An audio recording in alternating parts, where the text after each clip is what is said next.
कभी कभी कहते हैं कि जिंदगी को सबने देखा, मौत की किसे खबर। आती है मुक्ति बनकर नींद का ये लंबा सफर। न इसकी कोई मंजिल है, न इसकी कोई डगर। मौत कुछ और नहीं, जिंदगी का नया सफर। तो मैं सब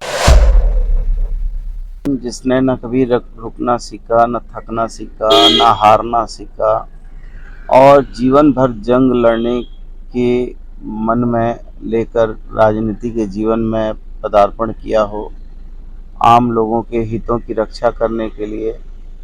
मैं समझता हूँ ऐसे इंसान का जाना हम लोगों के लिए काफ़ी दुखद है। हमारे पास और ये अकाट सत्य है कि जन्म मृत्यु तो अकाट सत्य है।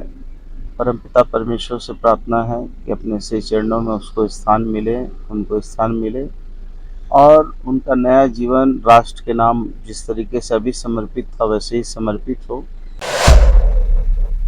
समझता हूँ कि ये नई जिंदगी के नए सफ़र में गए हैं, राष्ट्र के नाम समर्पित हो उनका ये सफ़र। और हम लोग बहुत हृदय से उनको बहुत बहुत श्रद्धांजलि देते हैं। पूरे राज्य में जिस तरीके से शोक की लहर कल से दौड़ी हुई है, क्योंकि कल सुबह सुबह यहाँ पे पूरे राज्यवासियों को एक बहुत ही दुखद खबर सुनने को मिली कि राज्य के जो शिक्षा मंत्री है वो अब हमारे बीच में नहीं रहे। नमस्कार, मैं प्रेरणा चौरसिया, आप देख रहे हैं दृष्टि नाउ। राज्य के स्वास्थ्य मंत्री बन्ना गुप्ता जी, और सर जिस तरीके से ऐसे शिक्षा मंत्री का आकस्मिक चले जाना, इस पर आप क्या कहेंगे?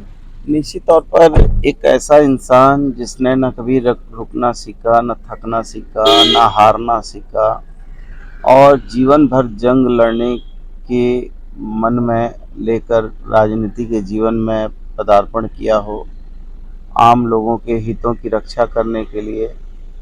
मैं समझता हूँ ऐसे इंसान का जाना हम लोगों के लिए काफ़ी दुखद है। हमारे पास शब्दों का कमी है, चूँकि मेरा बहुत उनसे व्यक्तिगत रिश्ता भी था। और ये अकाट सत्य है कि जन्म मृत्यु तो अकाट सत्य है। परमपिता परमेश्वर से प्रार्थना है कि अपने से चरणों में उसको स्थान मिले, उनको स्थान मिले, और उनका नया जीवन राष्ट्र के नाम जिस तरीके से अभी समर्पित था वैसे ही समर्पित हो। और बहुत एक मजबूत इंसान। कभी कभी कहते हैं कि जिंदगी को सबने देखा, मौत की किसे खबर। आती है मुक्ति बनकर नींद का ये लंबा सफ़र। न इसकी कोई मंजिल है, न इसकी कोई डगर। मौत कुछ और नहीं, जिंदगी का नया सफ़र। तो मैं समझता हूँ कि ये नई ज़िंदगी के नए सफ़र में गए हैं, राष्ट्र के नाम समर्पित हो उनका ये सफ़र। और हम लोग बहुत हृदय से उनको बहुत बहुत श्रद्धांजलि देते हैं। जिस तरीके से मुख्यमंत्री ने अपूर्ण क्षति बतलाई है कि ऐसे शिक्षा मंत्री का चले जाना राज्य के लिए पूरी एक अपूर्ण क्षति है। छात्रों को भी इससे बहुत आहत पहुंची है कि उनके जो शिक्षा मंत्री थे वो इस तरीके से चले गए।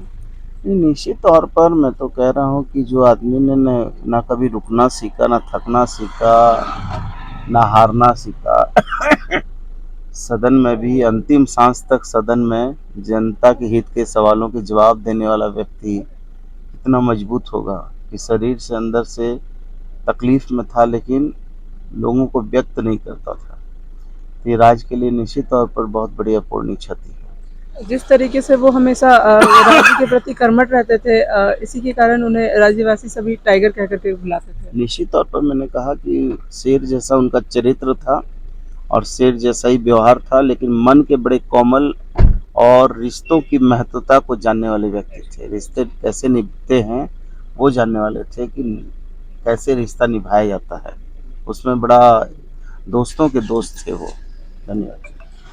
अभी आपने देखा कि किस तरीके से भी हमारे साथ मौजूद है स्वास्थ्य मंत्री बन्ना गुप्ता जी, और उन्होंने अपनी कविताओं के द्वारा अपना दुख व्यक्त किया, अपने भाव के बारे में बताया है कि किस तरीके से राज्य के जो शिक्षा मंत्री है उनका जाना उन्हें किस तरीके से आहत पहुंचा रहा है।